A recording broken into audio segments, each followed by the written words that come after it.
Realmente me convidaram para pregar a palavra de Deus uma vez por mês aqui na Bereia. E o que nós vamos fazer, se Deus permitir, é uma pequena série nos sinais de Jesus no Evangelho de João. E vocês vão ter que lidar com o suspense, porque os especialistas não concordam sobre quais são os sinais no Evangelho. Se são 6, se são 7, se são 10 e quais são eles.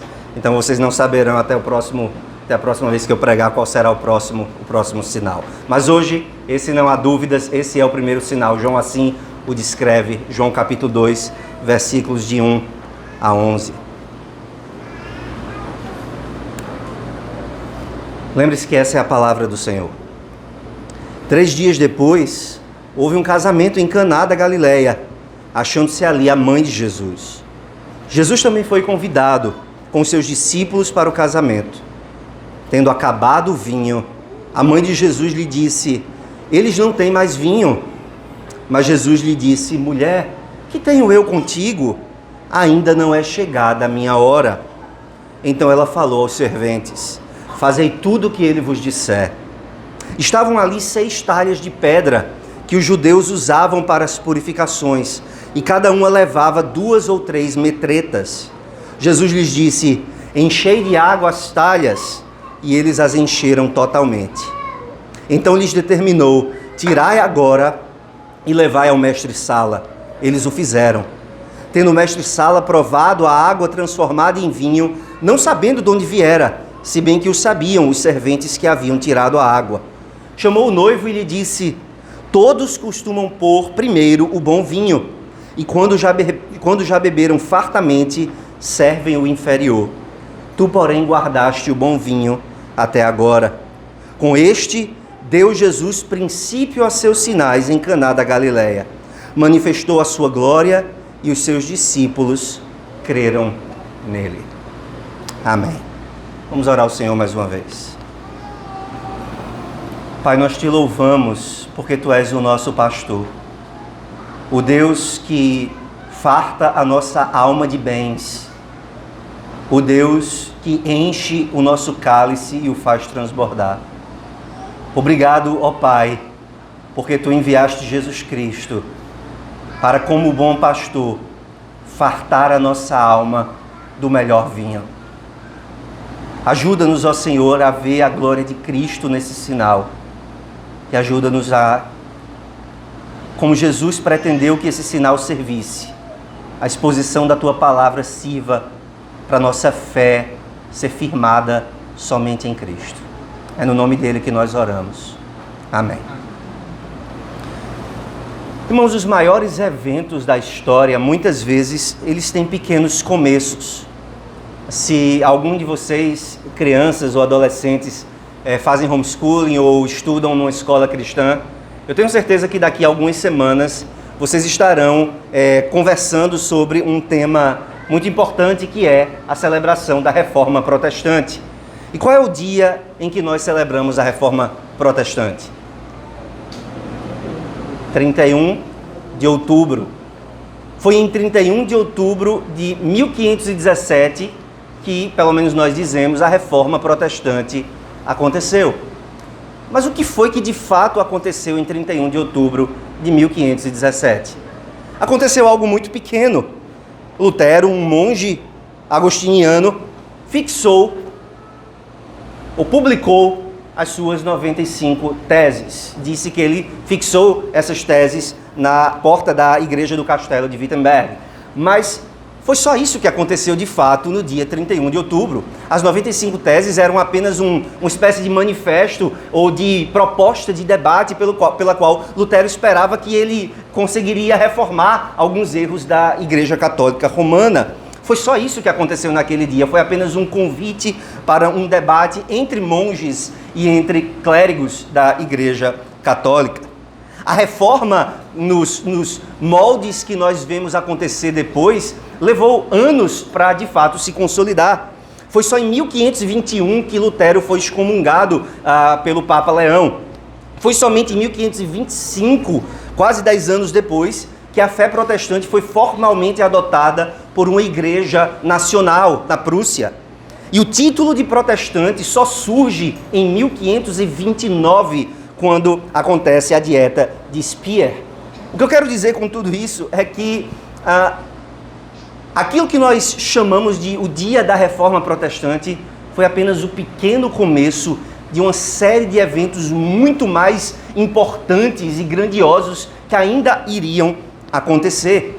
A primeira igreja construída para ser uma igreja protestante só foi construída em 1544, quase 30 anos depois das 95 teses serem publicadas.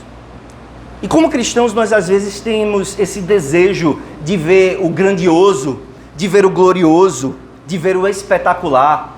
E tudo bem, não há nada de errado com isso, já que Deus faz promessas grandiosas para nós e gloriosas para nós.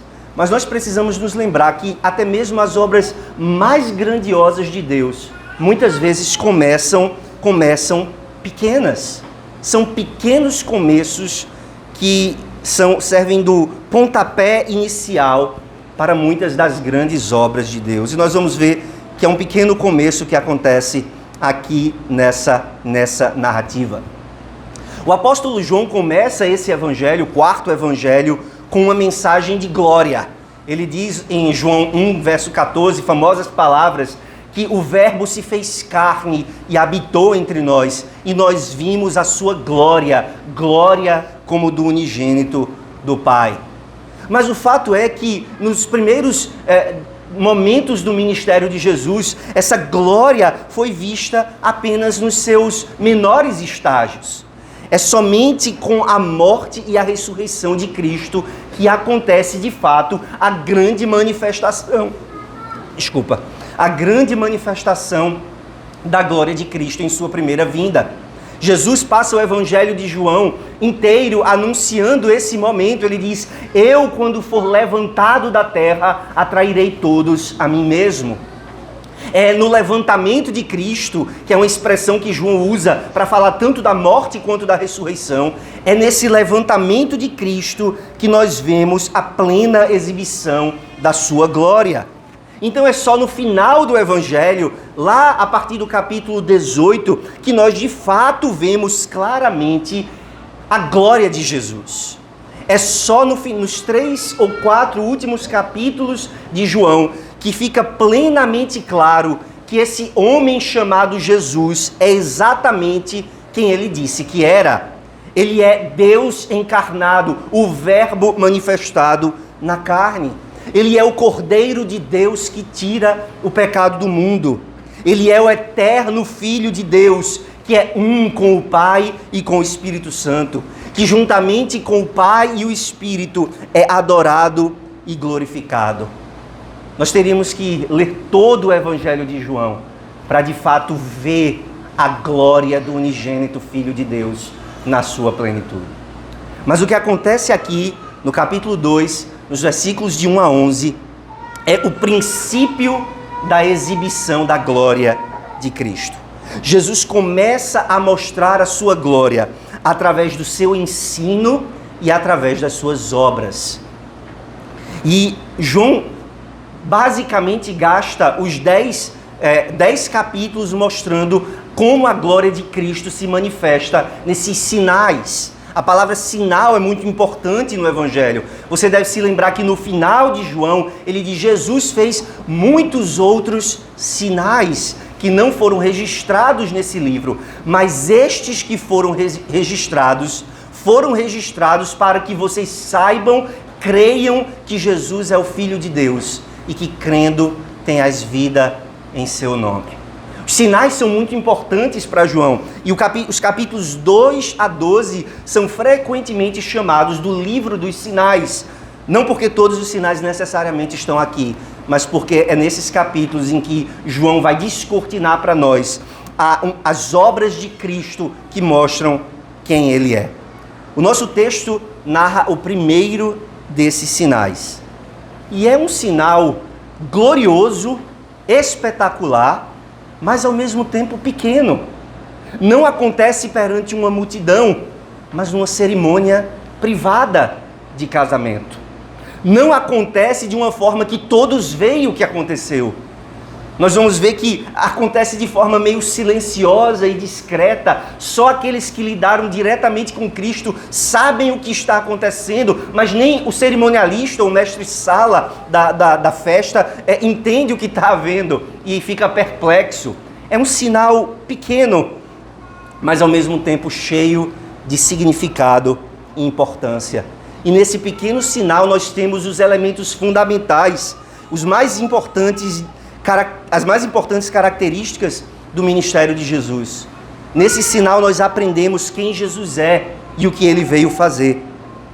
E se nós podemos resumir o ensino desse texto em uma sentença, nós vamos dizer o seguinte: no milagre de transformar água em vinho, nós vemos que Jesus é o bendito Filho de Deus, que traz para o mundo presente a alegria, as bênçãos do mundo por vir. Jesus é o bendito Filho de Deus, que introduz no mundo presente as alegrias do mundo por vir. Nós vamos ver isso em 3 sessões. Em primeiro lugar, nós vemos o problema da alegria esgotada. Em segundo lugar, nós vemos a provisão de uma renovada alegria. E em terceiro lugar, nós vemos o penhor de uma alegria sem fim. Em primeiro lugar, o problema da alegria esgotada, versos de 1 a 5. O que é que acontece aqui? Veja mais uma vez os versos 1 e 2. Aqui João nos dá o cenário. 3 dias depois, houve um casamento em Caná da Galileia, achando-se ali a mãe de Jesus. Jesus também foi convidado com os seus discípulos para o casamento. João nos diz que num terceiro dia, e não diz terceiro dia de quê? De onde ele está começando essa contagem, a gente vai ver isso mais para frente, porque isso pode ser importante. João diz que nesse terceiro dia aconteceu um casamento. E Maria, a mãe de Jesus, parece ser uma pessoa importante nesse casamento. Talvez fosse um familiar dela, um amigo chegado. Ela tem um papel meio que de coordenar a festa. E Jesus e os seus discípulos estão lá também. Onde esse casamento ocorre? Ele ocorre em Caná, uma cidade da Galileia, relativamente próxima de Nazaré, e é uma cidade importante no Evangelho de João, porque uma série de sinais acontece naquela cidade. E Jesus está ali com sua mãe, com os discípulos, celebrando um casamento. Naqueles tempos, no mundo do Oriente Antigo, durava 7 dias. E num determinado momento, talvez no início, talvez no meio, talvez no fim desses 7 dias de festa, acontece algo terrível. O vinho acabou. O vinho acabou. E o que nós vemos no verso 3 é como esse problema se desenrola. Tendo acabado o vinho, a mãe de Jesus lhe disse: eles não têm mais vinho. Talvez você se pergunte qual é o problema. O problema era grande, era a responsabilidade do noivo garantir, da família do noivo e dele próprio, garantir que houvesse vinho suficiente para todos os 7 dias da festa. Não ter vinho até o fim da festa era considerado não apenas uma vergonha, mas podia fazer a família da noiva processar, entrar com uma queixa contra os familiares do noivo. Imagina um casamento que começasse dessa forma, com um processo entre as duas famílias, porque faltou vinho. É uma vergonha e é até mesmo perigoso para o relacionamento. Mas além desse problema social, há um problema teológico, há um problema de natureza espiritual, religiosa, porque o Antigo Testamento menciona o vinho, a abundância de vinho, como um sinal da bênção de Deus, e a falta dele como um sinal de uma maldição pactual. Se você voltasse comigo para Deuteronômio 18, você pode checar posteriormente, você ia ver que 3 vezes Deus pronuncia que uma das maldições, um aspecto da maldição que viria sobre Israel se eles quebrassem a lei de Deus, se eles quebrassem a aliança do Senhor, é que faltaria vinho. Deuteronômio 28:30 diz que você vai edificar uma casa, mas não morará nela, plantará uma vinha, mas não desfrutará dela.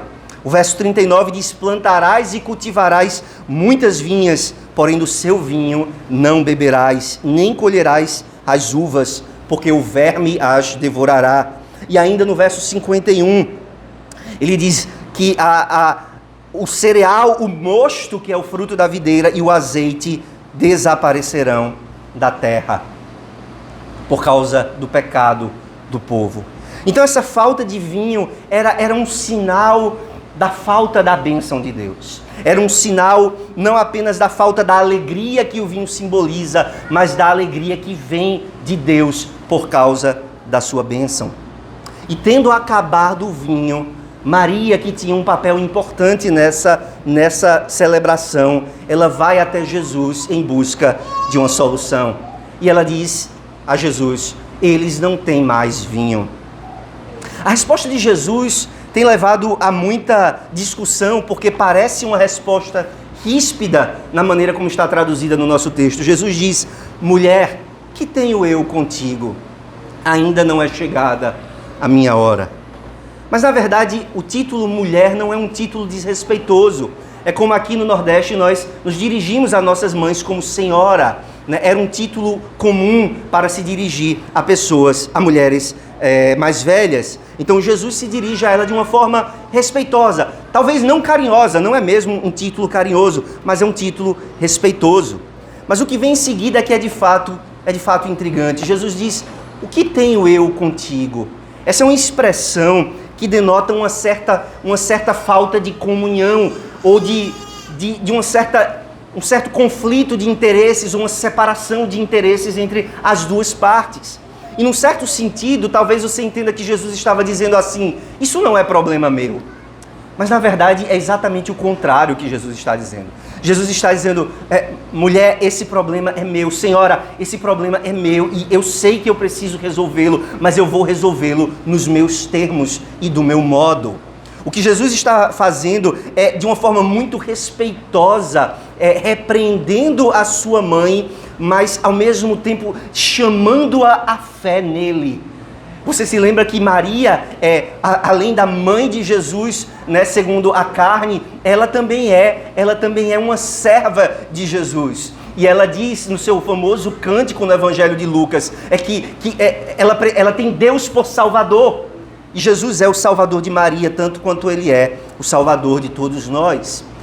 E o que Jesus está fazendo com sua mãe é dizendo a ela que o relacionamento natural que existe entre eles não é o que determina a relação deles, mas sim a fé que ela deve ter no Senhor. Lembre-se que o Evangelho de João começa com essa mensagem: Jesus veio para os que eram seus, mas os seus não o receberam. Mas a todos quantos o receberam, deu-lhes o poder de serem feitos filhos de Deus. Num certo sentido, o que Jesus está fazendo é desafiar Maria a recebê-lo por fé. E a resposta dela mostra que ela, como uma serva fiel do Senhor, ela atende ao chamado de Cristo. Ela atende ao chamado de Cristo. Ela entende que está sendo desafiada à fé e com fé ela responde. Ela se dirige aos serventes e diz: fazei tudo o que ele vos disser, no final do verso 5. Ela entendeu o recado de Jesus, ela sabe que Jesus vai lidar com o problema e ela confia no Senhor. Maria se dirige a Jesus com fé, responde ao chamado de Jesus com fé. Mas Jesus ainda diz uma outra frase que é também intrigante. Ele diz: ainda não é chegada a minha hora. Essa é uma expressão, a hora de Jesus, ou a minha hora, uma expressão importantíssima no Evangelho de João. O tempo todo, João vai dizer: os judeus queriam matá-lo, mas não conseguiram, porque ainda não era chegada a sua hora. Quando termina o capítulo 12 e começa o capítulo 13, finalmente Jesus, sabendo que era chegada a sua hora, diz: amou os discípulos e os amou até o fim. Então essa é uma expressão que ao longo de todo o Evangelho aponta para a morte de Cristo, aponta para a oferta que ele haveria de fazer de si mesmo, aponta para esse levantamento do Filho do Homem da terra.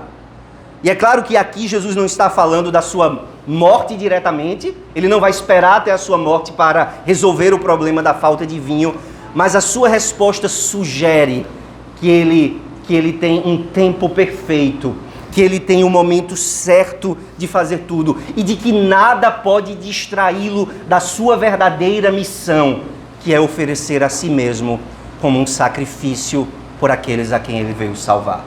Então Jesus diz a Maria, veja, eu vou lidar com o problema, não nos seus termos, mas nos meus. Não no seu tempo, mas no meu. Não para atender a sua missão, mas para cumprir a missão do meu Pai.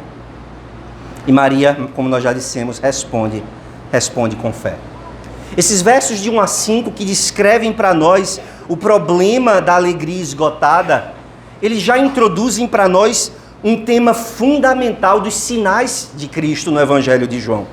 Esses versos, eles começam a apresentar a nós dois aspectos fundamentais do que significa receber a Cristo ou crer em Cristo.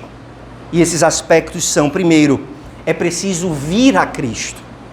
Veja que o tempo todo no Evangelho de João, o Senhor usa essa expressão. Vocês precisam vir a mim. Se vocês não vierem a mim, vocês não têm vida. Vir aí é um sinônimo de crer, né? Vocês precisam colocar a sua fé, a sua confiança em mim. E é isso que Maria faz. Maria vem a Cristo. Mas é preciso não apenas vir, é preciso vir nos termos que Cristo estabelece. Mais adiante, em outro sinal, nós vamos ver que Jesus fala sobre isso muito claramente, quando ele diz, vocês, depois da multiplicação de pães, ele diz, vocês vêm a mim, não porque creem, não porque me seguem, mas porque querem encher a barriga de novo. Então vocês vêm a mim, mas não com fé. O vir de vocês não é salvador. Essa atitude de vocês de se aproximar de mim não é aquilo que eu estou falando. Você precisa vir, mas você precisa vir nos meus termos, como Jesus chamou Maria a fazer. Você que está aqui nessa noite, você já veio a Cristo? Você vem a Cristo como? Você vem a Cristo com demandas, com exigências, do seu modo, conforme a sua vontade? Ou você vem a Cristo nos termos dele? Você vem a Cristo em submissão à sua vontade? Como você vem a Cristo?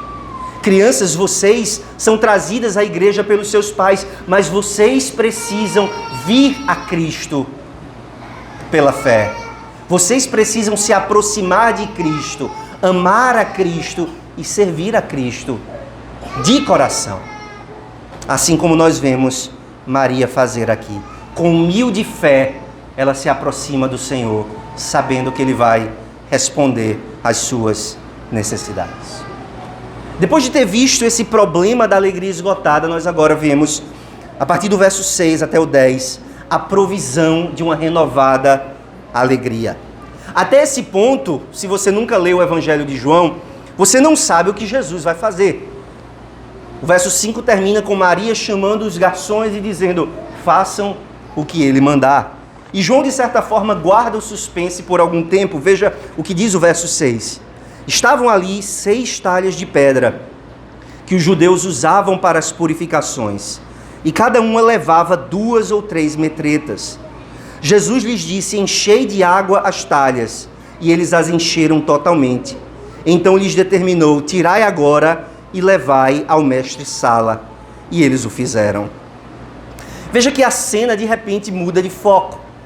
Maria se dirige aos servos e de repente João tira o nosso olhar desses garçons e leva o nosso olhar a alguns objetos inusitados no casamento. João não fala do buquê, João não fala da decoração, João não fala do buffet, mas ele diz que havia ali 6 talhas, 6 grandes jarras que cabiam, nas quais cabia de 70 a 120 litros de líquido. E João acrescenta que esses jarros, essas talhas, eram usadas para rituais judaicos de purificação. E Jesus olha para esses vasos que são usados pelos judeus para fazer seus rituais religiosos de purificação, e Jesus manda que os garçons encham essas talhas de água. Eles obedecem e João acrescenta o detalhe, eles enchem até o topo. Né? Nossa tradução diz eles as encheram totalmente. A linguagem no original diz algo mais literal, eles enchem até a beira, até o talo, como nós dizemos, até esborrar. E em seguida Jesus manda que tire-se daquela água que encheu as jarras, que seja esse líquido que agora se transformou em vinho, seja levado até o mestre-sala. Os garçons, obviamente, veem que algo aconteceu. Eles percebem que o líquido não é mais transparente. Eles sabem que algo aconteceu. Eles levam para o mestre-sala. O mestre-sala não sabe o que aconteceu. E ele prova o vinho sem saber de onde ele tinha vindo. E com perplexidade ele diz, verso 10, todos costumam pôr primeiro o bom vinho, e quando já beberam fartamente, servem o inferior. Tu, porém, guardaste o bom vinho até agora. O mestre-sala está perplexo, porque houve uma inversão do que se costumava fazer. É óbvio que a primeira taça de vinho é quando você sente melhor os sabores, é quando você está mais... o seu paladar está mais aguçado para discernir o bom vinho do vinho mais ou menos, do vinho ruim. E o que as pessoas faziam naquela época, e provavelmente ainda fazem em festas hoje, elas serviam o melhor vinho primeiro, enquanto as pessoas tinham o paladar aguçado para perceber o que era o melhor vinho. E depois, quando elas já estavam um pouco mais alegres, já não era tão importante assim o sabor. Elas já não estavam mais tão capazes de discernir. E aí podia se servir um vinho inferior. O que o mestre-sala diz para o noivo, ele não sabe o que aconteceu. Ele se dirige ao noivo e diz, você inverteu a ordem. Não está claro se ele está elogiando o noivo, se ele está repreendendo o noivo, mas ele está dizendo, você inverteu a ordem. Todos servem primeiro o melhor vinho. E quando os outros já beberam, quando os convidados já beberam fartamente, aí sim o vinho inferior é servido. Mas tu guardaste o melhor vinho até agora. Nós vamos nos deter um pouco mais em alguns detalhes desses versos, em alguns instantes, irmãos, mas nós precisamos entender aqui que havia uma expectativa entre os judeus, entre o povo de Deus no Antigo Testamento. Havia uma expectativa pela chegada do Messias, como nós sabemos. Mas em vários lugares do Antigo Testamento, essa chegada do Messias é descrita como um grande e farto banquete. Em nenhum lugar isso fica mais claro, eu acredito, do que no capítulo 25 do livro de Isaías. Se você puder abrir a sua Bíblia comigo em Isaías 25, há aqui a descrição de um banquete servido com a chegada do Messias, com a chegada do Cristo. Nós não vamos ler todo o capítulo, mas focando no verso 6, a partir do verso 6, veja o que Isaías diz. O Senhor dos Exércitos dará neste monte a todos os povos um banquete de coisas gordurosas, uma festa com vinhos velhos, pratos gordurosos com tutanos e vinhos velhos bem clarificados. Destruirá neste monte a coberta que envolve todos os povos e o véu que está posto sobre todas as nações. Tragará a morte para sempre, e assim enxugará o Senhor Deus as lágrimas de todos os rostos, e tirará de toda a terra o opróbrio do seu povo, porque o Senhor falou. Naquele dia se dirá, eis que este é o nosso Deus em quem esperávamos, e ele nos salvará. Este é o Senhor a quem aguardávamos. Na sua salvação exultaremos e nos alegraremos. Veja que havia essa expectativa do que os teólogos chamam de um banquete escatológico, né? Essa festa que vai ser celebrada no fim dos tempos, quando o Messias chegar para estabelecer o seu reino, quando o Senhor dos Exércitos vindicar o seu povo dos seus inimigos, quando Israel for restaurado, depois de ter passado pelo sofrimento e pelo juízo do cativeiro, quando Israel for trazido da morte para a vida, o que se esperava era um grande banquete de comidas fartas, gordurosas e de bons vinhos. E é muito seguro nós dizermos que quando Jesus escolhe fazer o primeiro milagre que João vai registrar, Jesus escolhe estar num banquete, numa festa de casamento, para anunciar àqueles judeus que estavam ali que o banquete do Messias havia chegado. É um sinal de que essa era prometida e tão aguardada estava se aproximando. Esse vinho, essa água que se transforma em vinho é o sinal de que as expectativas do povo de Deus, desde o Antigo Testamento, estão agora encontrando o seu cumprimento em Jesus.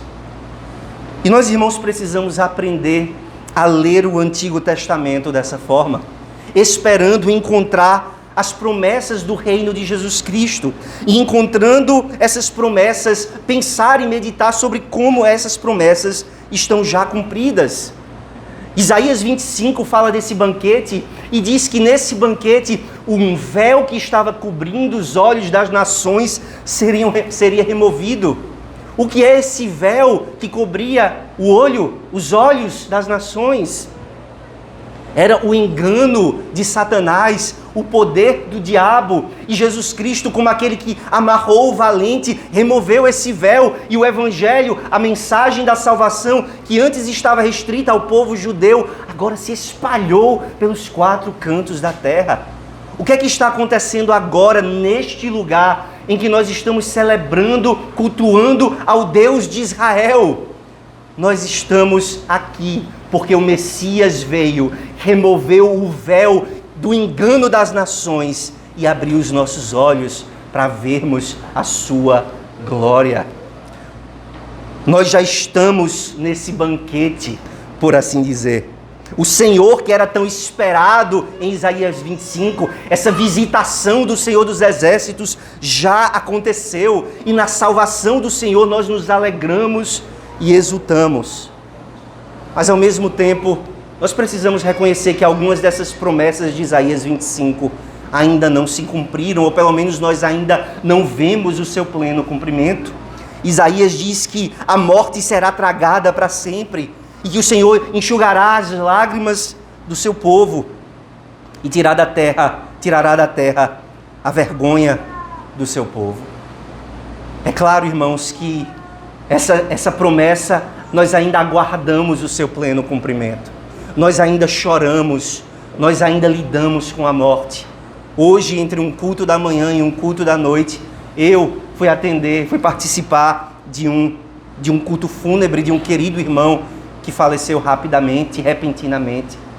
A morte ainda nos cerca e os vestígios da morte ainda nos atacam. Mas nós precisamos saber que o banquete já está preparado e já está sendo servido. Nós ainda não chegamos no menu principal desse banquete, mas nós já estamos desfrutando da vitória que Cristo conquistou. Na sua morte e ressurreição, ele venceu a morte, ele derrotou a sepultura. E embora nós ainda estejamos esperando essa grande ceia das bodas do Cordeiro, como diz o livro de Apocalipse, nós já desfrutamos do vinho novo. Nós já bebemos desse vinho novo que Cristo está servindo. Quando nós chegamos no final do Evangelho de João, o Jesus Cristo ressurreto aparece aos seus discípulos e sopra sobre eles e diz: recebei o Espírito Santo. E o que é esse Espírito Santo que Jesus sopra sobre nós, senão o próprio Deus vindo habitar conosco e em nós, como o penhor da nossa ressurreição? Irmãos, nós que somos crentes, nós que estamos em Cristo, nós já somos nova criação. A eternidade já começou para nós. O apóstolo João, em sua carta, vai dizer: vocês têm a vida eterna. Não é algo que nós aguardamos para o futuro, mas algo que já temos agora. Porque Cristo já está nos servindo um banquete com vinho novo. E é por isso que o apóstolo Paulo chama o Espírito Santo do penhor da ressurreição. Ele é a primeira parcela dessa grande colheita que nós vamos fazer. O Espírito Santo habita em nós, nos assegura que nós pertencemos a Cristo, que nós estamos unidos a Cristo, que nós somos parte da amada noiva de Cristo e que quando chegar aquele último dia, nós estaremos lá, sentados à mesa de Cristo na nova criação, desfrutando da sua abençoada presença, bebendo vinho refinado, e envelhecido, bebendo assentados com o Deus na pessoa de Cristo. Essa alegria que havia sido esgotada é agora renovada com esse milagre que Cristo faz. Isso nos leva ao último ponto do nosso texto. O verso 11 nos fala desse penhor de uma alegria sem fim. Veja o que João diz. Com este deu Jesus princípio a seus sinais em Caná da Galileia. Manifestou a sua glória e os seus discípulos creram nele. Jesus chama esse milagre que João chama esse milagre que Jesus Cristo acabou de realizar, do princípio dos sinais que Cristo fez. O que é um sinal? Nós falamos tanto sobre sinais ao longo desse sermão, mas o que é um sinal? Grosso modo, um sinal no Evangelho de João se refere a uma obra de Jesus Cristo que exibe a sua glória, que aponta para algo que está além do sinal em si e que nos desafia e nos convoca a colocar a nossa fé no Senhor. Então são obras de Jesus que apontam para algo maior do que o próprio sinal, que exibem a glória de Cristo e que nos desafia e nos convoca a colocar a nossa fé nele. A pergunta que nós precisamos agora responder mais claramente é: o que é que este milagre em Caná da Galileia significa? Ele é sinal de quê? Ele aponta para onde? E há aqui algumas palavras no texto que nos ajudam a entender um pouco melhor o que João pretendia comunicar, o que Jesus queria ensinar com esse sinal. Nós já falamos que algumas palavras curiosas nesse texto indicam que esse sinal aponta para esse banquete messiânico, esse banquete que o Messias faria. Mas, ao mesmo tempo, João parece estar sugerindo o tempo todo que esse banquete que o Messias está trazendo, ele mostra a superioridade da nova aliança sobre a antiga e a introdução da nova criação na vida presente. Perceba alguns detalhes. São 6 talhas, um número que no Evangelho de João indica incompletude, algo faltando. São 6 talhas. João diz que essas talhas eram usadas pelos judeus para purificação. Os judeus usavam aqueles instrumentos, aqueles vasos de pedra de boa qualidade para exercer rituais que simbolizavam a purificação dos pecados. Mas a realidade dessa purificação não vinha da água que eles usavam para se purificar, mas vinha de um Messias que eles esperavam ainda que viria. Todos os rituais e sacrifícios do Antigo Testamento eram eficazes para os israelitas, não porque eles tinham poder em si mesmos, não porque a morte de animais podia perdoar pecados, não porque a água podia purificar, mas apenas porque eram sinais e selos do Cristo que havia de vir.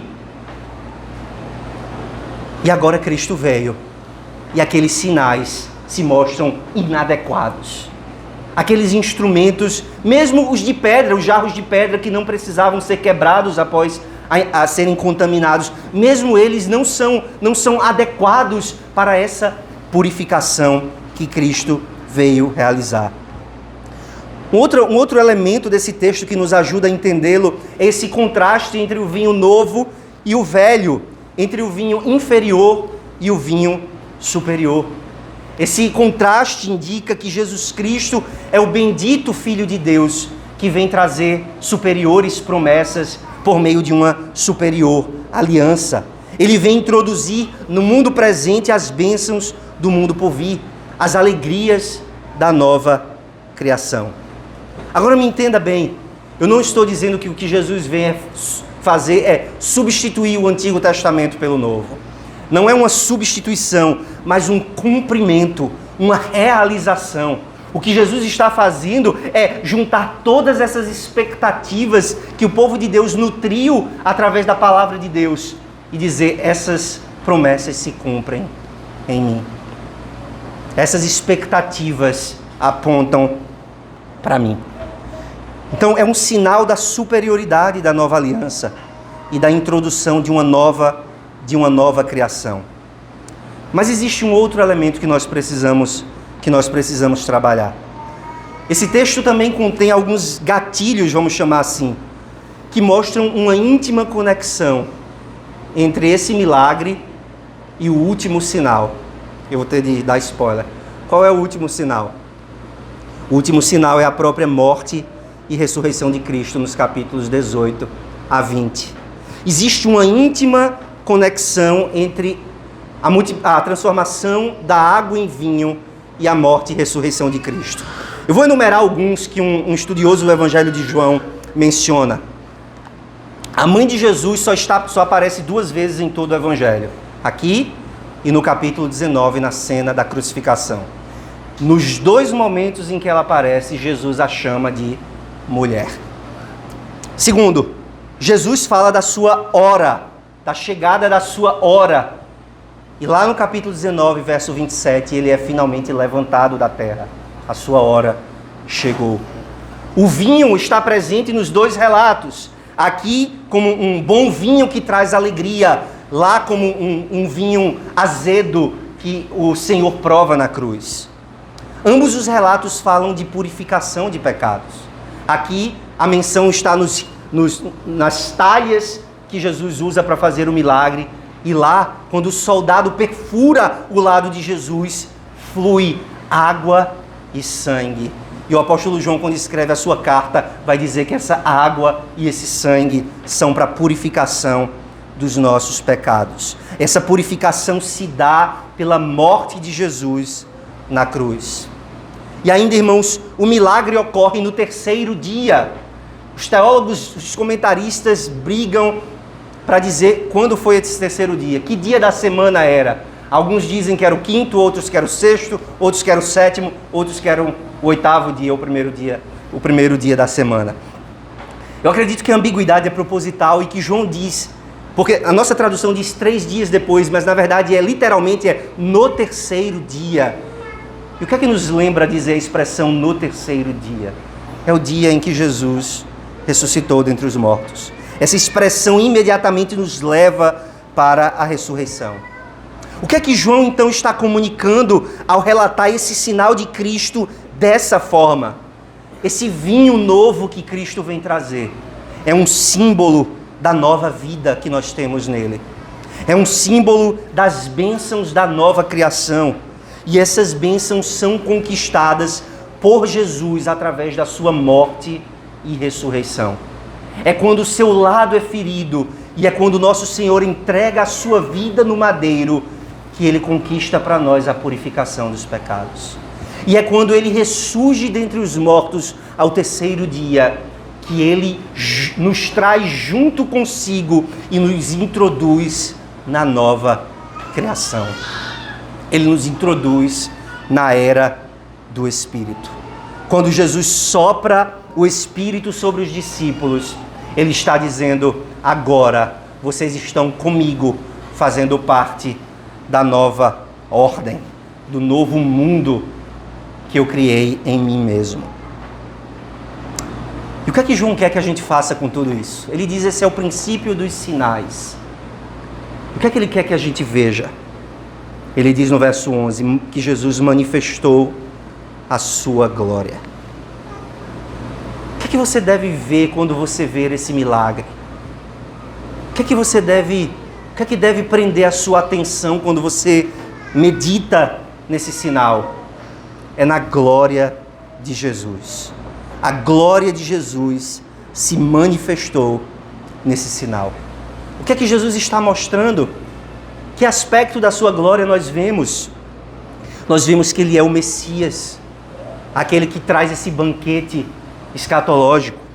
Ele é o Filho de Deus, encarnado, o Verbo que veio habitar entre nós, para que nós víssemos a sua glória como do unigênito do Pai. E assim como Jesus fartou os convidados daquele casamento de vinho, do melhor vinho, ele enche a nossa alma de bens. Ele nos farta com a sua graciosa bênção.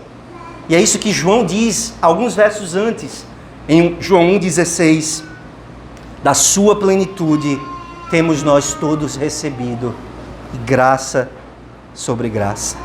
Esse Jesus que agora multiplica, que transforma água em vinho, esse Jesus é o Filho de Deus, que nos revela quem Deus é.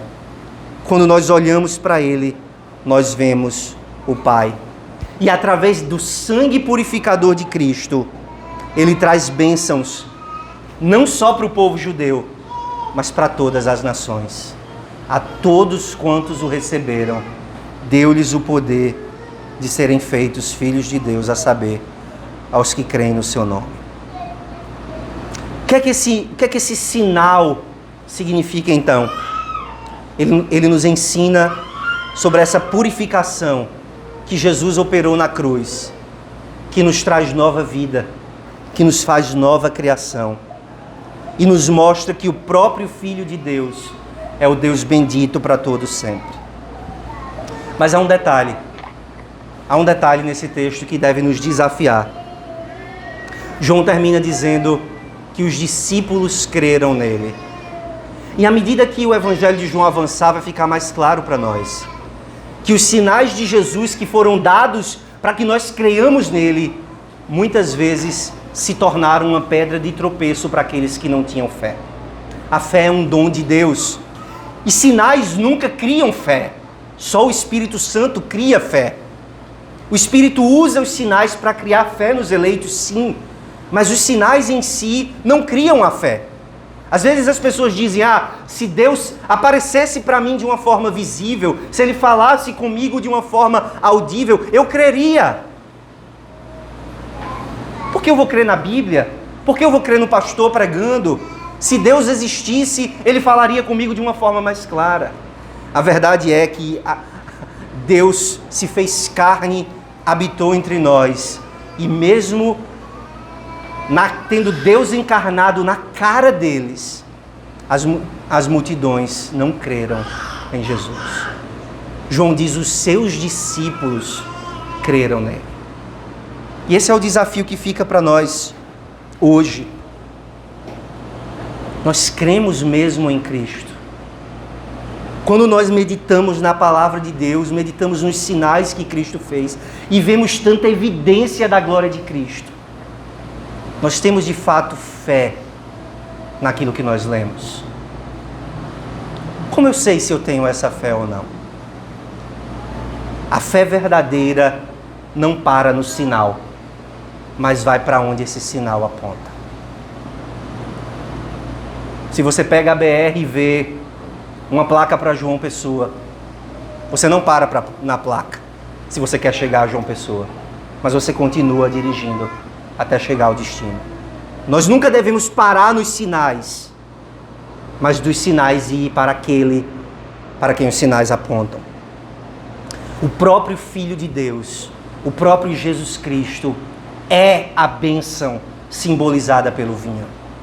Esse vinho não nos fala das dádivas da vida vindoura simplesmente, mas do próprio Cristo, que é a grande bênção da nova criação.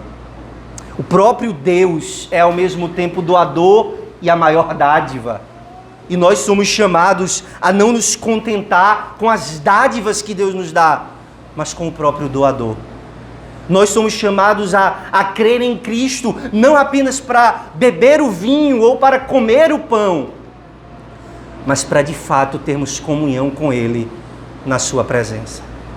Essa é a marca de alguém que crê em Cristo. Ele vai a Cristo, e ele habita em Cristo, e ele permanece em Cristo, e ele não se aparta de Cristo. Ainda que ele tenha de perder todas as outras dádivas, ele diz, Cristo é meu. Cristo é meu. Sim, eu recebo todos os outros presentes que Deus me dá. Eu desfruto de uma boa taça de vinho, de uma boa comida gordurosa. Eu desfruto das boas bênçãos da criação, da família, dos amigos, de todas as alegrias dessa vida que Deus me dá.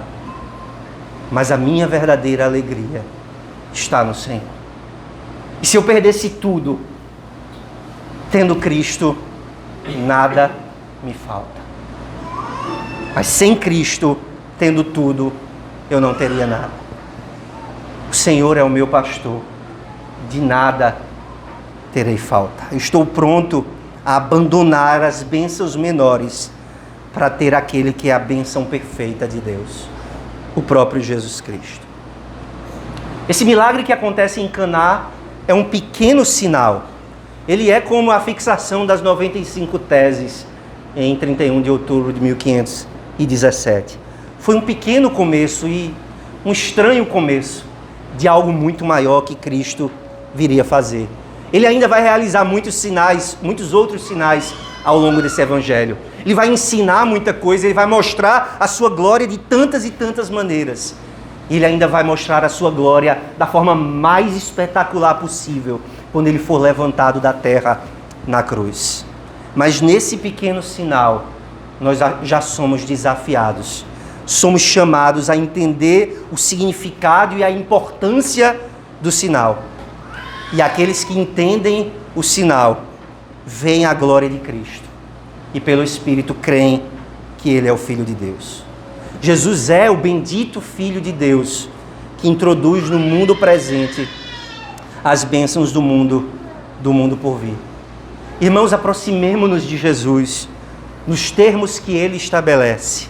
Não do nosso modo, mas do modo de Jesus. Recebamos Jesus como tão esperado Filho de Deus, que veio trazer o perdão dos pecados, a vida eterna para todos aqueles que creem no seu nome. Você que já está em Cristo, considere Jesus como a maior dádiva, a maior bênção e a maior alegria que você tem. Creia nele, abrace-o pela fé, habite nele e você desfrutará da grande bênção da comunhão de Deus, nessa vida e na vida vindoura. Vamos orar ao Senhor.